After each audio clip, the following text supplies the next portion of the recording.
Imagine for a second yourself young again, somewhere around the age of 14, and you've been entrusted a crown that holds powers beyond comprehension. You're the new king of a people that aren't really your people yet. Oh yeah, you're also the CEO of a pharmaceutical company that hires mercenaries, or rather operators as you like to call them, and you go around the world of chaos hoping to make a difference. We can't forget you also contracted oropathy, an uncurable disease that, once again, is beyond this world. A disease fully capable of killing you in your early life if you're not careful. You're also in charge of an operation to secure the most important person on the planet, perhaps the entire universe. This individual has lost most of their memories, but that doesn't matter, as they are the closest thing to family, something you once had. Ladies and gentlemen, that is just the beginning of it. Amiya isn't the face of Arknights just because she's cute or talks the most. She's there because of the weight she carries around. She's been there from the start, and she's still around today. Over 6 years of storytelling, 16 chapters later. We'll glaze over 15 of those chapters, as that's what's been released in the global version so far, and the fact that chapter 15 is kind of the beginning of the end story. And you know what else is the beginning of the end? Spending $500 million a rundum and still not getting the limited operator that power crept the last one. Here's where I'd like to quickly shout out Loot Bar for getting me through those tough times. It's a top-up website that offers in-game packs at more affordable prices compared to standard in-game stores. The way it works is pretty straightforward. You head to their website, pick your game, choose the pack you want, and complete the purchase there instead of inside the app. According to Loot Bar, delivery is typically around 30 minutes or less, so you're not left waiting the next day. Loot Bar also promotes features like 7-day after-sales support, refund options, and a secure transaction process. It's used by a large number of players and has plenty of positive user reviews online, most notably on Trustpilot. If you're someone who already spends on gacha games and just wants a way to save a bit where you can, Loot Bar is an option to look into. You can use the link in the description or pinned comment to get a 6% new user coupon. Thanks again to Loot Bar, and now back to Arknights' suffering. Amiya may not have the godlike legacy of the Doctor, but as the wielder of the Black Crown, it's undeniable that her journey will dictate the future of life.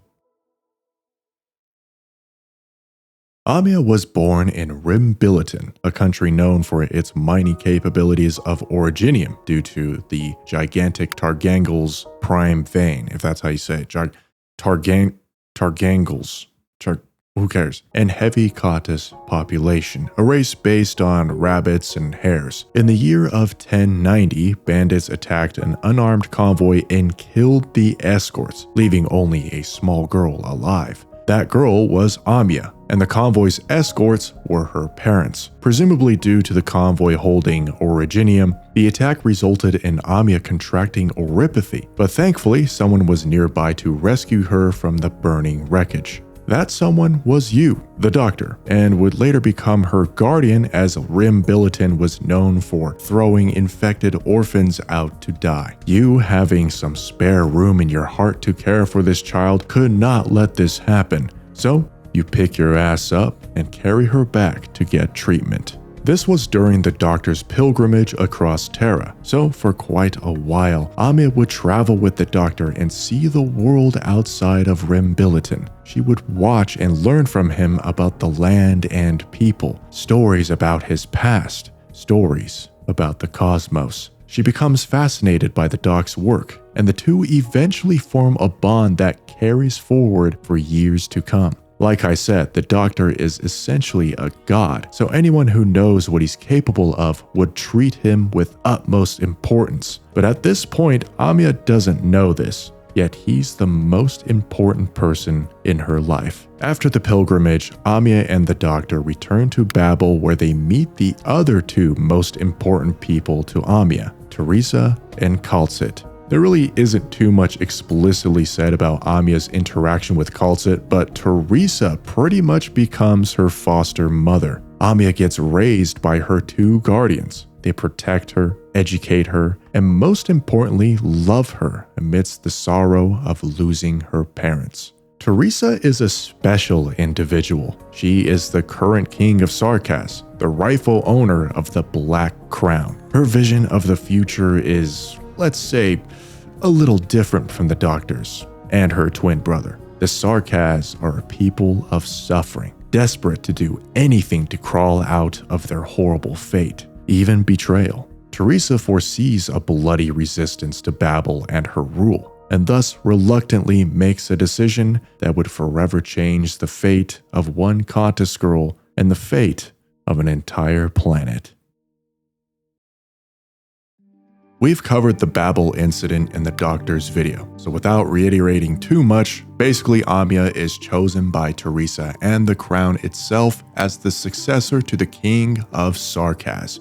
Not long after, Teresa is assassinated by her brother and the military commission of Khosdel, and Amiya fully transforms into the Outblood King, a chimera composed mostly of Cautus blood, but also a little bit of Sarkas due to the crown's influence. Still, to the Sarkas people, she is not one of them, especially to the Revenants, and as far as they can tell, an outsider has stolen the crown to push her agenda. Of course, at the age of 11, Amiya barely understands what it means to bear the crown in any sense. Over time, she finds a way and must accept being their new ruler, carrying the heritage, power, knowledge, and potential doom of Sarkas kings. And it's not like she can give the crown away. It's embedded into her consciousness. Why don't we talk about the Black Crown for a moment? Because it's a very complex topic that even I'm not the most confident explaining. So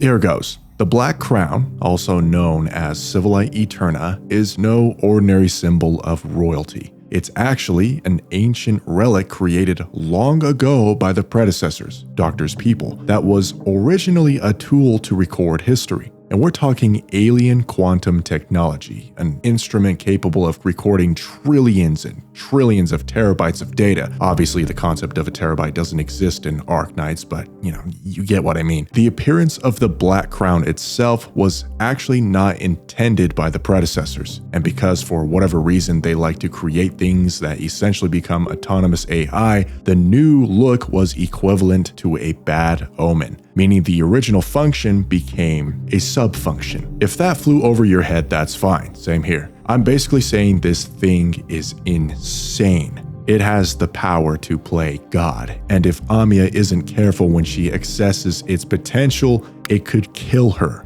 or worse. Thing is, she uses its power all the time, like tapping into the emotions of others and invoking powers of previous kings. Thankfully, the rings on her fingers keeps things in check, but as you'll see, sometimes she pushes herself, especially when it comes to saving the Doctor. So, Amiya inherits a legacy she never asked for, a godlike superpower wrapped in symbolism. Now, with explaining the Black Crown out of the way, we can jump back to how she essentially became the CEO of Rhodes Island. Following the devastating Babel incident, Amiya, Cautus, the unconscious Doctor, and other remaining survivals of Babel flew Khosdel to form a new organization called Rhodes Island. Ever heard of that name? Not knowing what else to do with a comatose Doctor, they decide to place him in a sarcophagus in Chernobog, where they hoped he would sleep, recover, and, stay safe. For 3 years, he would remain in stasis. Thus, 3 years pass with Amiya growing up as the king of Sarkas. At the age of 14, or earlier, doesn't really matter, she becomes appointed as the nominal leader of Rhodes Island, the CEO. Rumors of a group called Reunion start to emerge, a radicalized movement composed of infected led by the one and only Tallulah. Skipping over a lot of detail, they basically target Chernobog, hoping to capture the mobile city to be used as a weapon.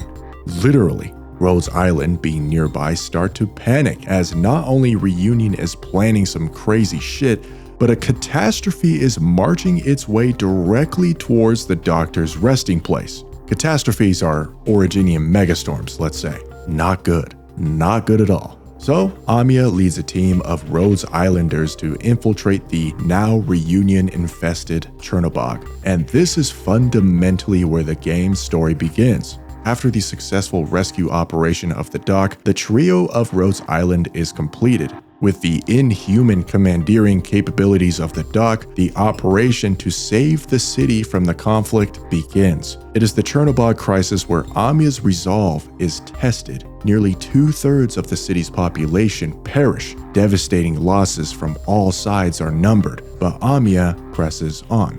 Eventually, this leads to the incident in which Amiya nearly breaks down. A little girl around the same age as her gets caught up in the reunion movement, most notably her brother being a ringleader. Misha wants nothing to do with reunion and just wishes her brother would return to her side safely. Long story short, Amiya ends up killing both of them, as Misha would eventually side with reunion shortly after her brother's inevitable passing. This act alone destroys Amiya.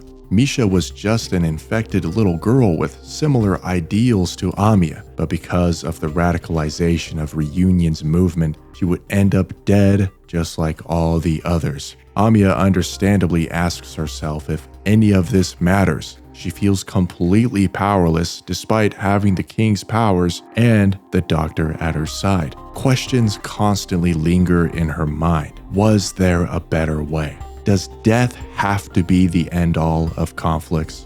This incident solidifies what Amiya is to the story of Arknights. A leader with a style defined by empathy. She cares and refuses to see people as expendable despite wearing the heavy crown. A crown with a history of untold destruction, worn upon the heads of kings, leading their people to war.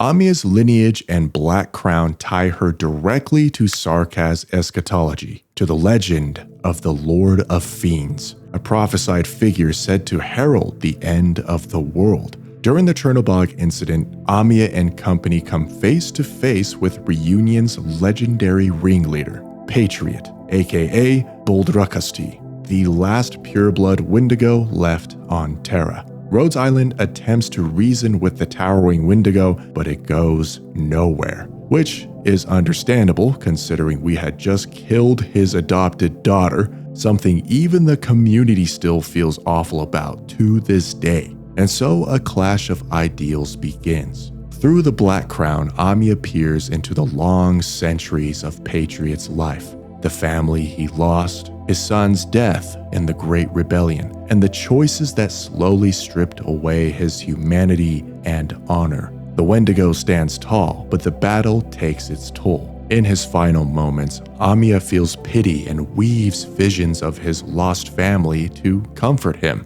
Suddenly, Patriot snaps back to reality and fixes his gaze on the one standing before him. The young Cautus Girl, the black crown hovering above her head, is the Lord of Fiends. The ancient prophecy spoke of a Sarkaz king who would slay the last Wendigo and usher in the apocalypse. Realizing the supposed bringer of the end stands before him, Patriot charges forward in a final rage-filled attempt to destroy her. Rosmantis and Cultit throw everything they have into stopping him, but even then he pushes through, until he doesn't. The old warrior finally succumbs to his wounds and infection. Yet more importantly, he hesitates. Amiya stands right before him, unmoving. Seeing her now more clearly than ever, he rejects fate at the very last moment. How could someone so young, so small, truly be the harbinger of destruction? Amiya's path continues to be defined by difficult choices. When to rescue, when to risk everything, when mercy must give way to survival. Across Chernobog, Lungmen, and the crises that follow, she learns to be better at making those calls. Her negotiations sharpen, her resolve hardens, and she learns when to comfort, when to heal, and when to confront those who stand against her. Each decision carves her philosophy, a little deeper. Loss becomes a constant companion. Guilt follows close behind, especially in the case of Misha, along with doubt as countless lives fall by her hand. And yet, she endures, shaping Rhodes Island into something far larger than herself. Over time, Amiya's arts evolve both visually and symbolically, taking powers from Cleelon, a Sarkaz king from over 6,000 years ago. She manifests her own version of the wrathful Cerulean Flame to bring an end to Talula's reign over Reunion. The result is a pitch-black sword forged from an unknown material, its demonic design eerily echoing the prophecy Patriot once spoke of. However, with the involvement of a special individual in Chapter 14, Amiya's appearance shifts. The harsh blacks and reds give way to far lighter hues, closely mirroring that person's gentle presence. This change reflects Amiya's evolving view of the world. Alongside the Doctor, her resolve is reforged, and Rhodes Island's ideals begin to manifest in tangible victories. She still carries the weight of war's death toll, but she takes solace in knowing that without their intervention, the outcome would have been way worse. One thing remains unchanged though, and that is her undeniable bond with Civilite Eterna. She's grown way more adept at wielding its power, but as Chapter 15 shows, with the return of one of the most important figures in all of Arknights, that connection demands 5 packs of Red Bull and an undisputed, unwavering commitment. Like I said before, Chapter 15 is the Arknights chapter. Nothing showcases or defines the game's vision more clearly than the sacred text of dissociative recombination. I wish I could tell newcomers to just read this chapter alone, but honestly, without context, it's kind of a bunch of gibberish. I've already glazed this chapter plenty, so let's talk specifically about Amiya's involvement and finish off with a bang. It's been 3 years since the War of Londinium, and Amiya has fully stepped into adulthood, carrying the weight of Rhodes Island as its leader. Peace, if it can be called that, doesn't last long. One day, PRTS, Rhodes Island's terminal system, begins behaving erratically. Events that should be impossible start bleeding into daily operations, and Cautus quickly identifies the likely cause. One of the 3 great Originium seeds was tampered with during the war. Priestess has awakened. Seeing as this is equivalent to facing the Queen of Catastrophes, Doctor devises a plan. If they're gonna confront a predecessor, they need predecessor big boy knowledge. Civilite Eterna still holds vast amounts of sealed information, and there may be just enough left inside to give them a fighting chance. Huge problem though. The risk is extreme. If something goes wrong, their consciousness could be trapped or altered beyond recognition. No one truly understands the consequences, and that uncertainty alone makes the decision terrifying. Amiya doesn't hesitate. She and the Doctor take the dive together, entering the sealed domain of Civilite Eterna. The system resists her presence, as it was designed to deny beings like her access to knowledge that would disrupt the natural course of the world. The strain is overwhelming, pushing her to the brink almost immediately. Civilite Eterna says, "Okay, that's enough you two," and they are ejected from the system, returning with their minds intact. The information they recovered later proves vital in holding Priestess at bay, but victory comes at a cost. After Cautus gets snapped out of existence, Amiya is pushed beyond her limits once more, channeling the data through the Black Crown with her arts. The results are super effective, but as you might have guessed, her body shares the damage. When the battle ends, Amiya collapses. As she loses consciousness, the Doctor and the remaining members of Rhodes Island watch their home slip into the abyss, unsure of what awaits them next. Amiya carries more than anyone her age ever should, a crown that was never meant for a child, power borrowed from ancient kings, a prophecy that refuses to stay buried. No matter how far she's come, there's always the same shadow following her, the Lord of Fiends, the end of suffering taken too far, the version of herself that chooses control over compassion, silence over pain. We've already seen how that story could end. A world sealed away in Originium, frozen in false peace, all so no one, especially the Doctor, ever has to suffer again. Whether that future is canon or not doesn't really matter. What matters is that the possibility exists. Amiya fights every day to prove she's more than a prophecy, to prove she won't become what history expects of her. But nothing guarantees she'll succeed. Oripathy could claim her. The Doctor could disappear. One bad choice could push her past a line she can't return from. And that's what makes her story so cruel. Amiya doesn't get the luxury of knowing how it ends. She only gets to keep moving forward, carrying the weight of the world and hoping that when the time comes, she'll still recognize herself.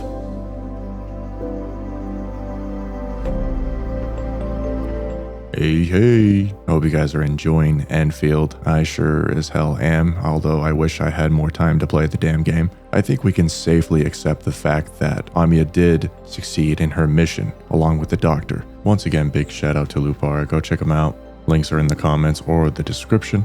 And let me know which characters you want me to cover next in the original Arknights universe. Obviously, I kind of want to cover Enfield stuff as well, as long as the writing is good. But in other news, Discord is officially open. Yeah, we finally made one, so that's cool. Go join. It's in the description. Have fun.